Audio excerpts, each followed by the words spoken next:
శాంతి భద్రతలకు ఎలాంటి ఇబ్బందులు కలగకుండా బక్రీద్ పండుగను జరుపుకోవాలని ముస్లిం మత పెద్దలను కోరారు కూకట్పల్లి డివిజన్ ఏసీపీ శ్రీనివాసరావు. బక్రీద్ పండుగ దగ్గరలోనే ఉండటంతో సిటీలోని ముస్లిం మత పెద్దలతో కూకట్పల్లిలోని ఎన్కేఎన్ఆర్ గార్డెన్లో పీస్ మీటింగ్ నిర్వహించారు. పండుగ సందర్భంగా పాటించవలసిన నియమ నిబంధనలను వారికి సూచించారు ఏసీపీ శ్రీనివాసరావు.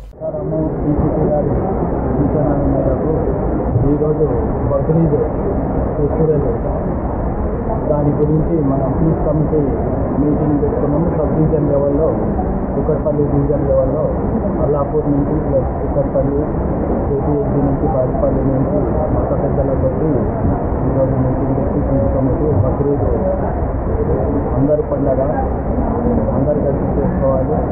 ప్లస్ వాళ్ళకి ఇచ్చే కుర్బానీ తర్వాత ఈ రక్తం కానీ ఈ బోన్స్ కానీ ఇవన్నీ రోడ్డు మీద ఇష్టం వచ్చినట్టు పడేయకుండా పక్క ఇంటి వాళ్ళకు కూడా ఇబ్బంది కలగకుండా వాళ్ళు చేసుకోవాలని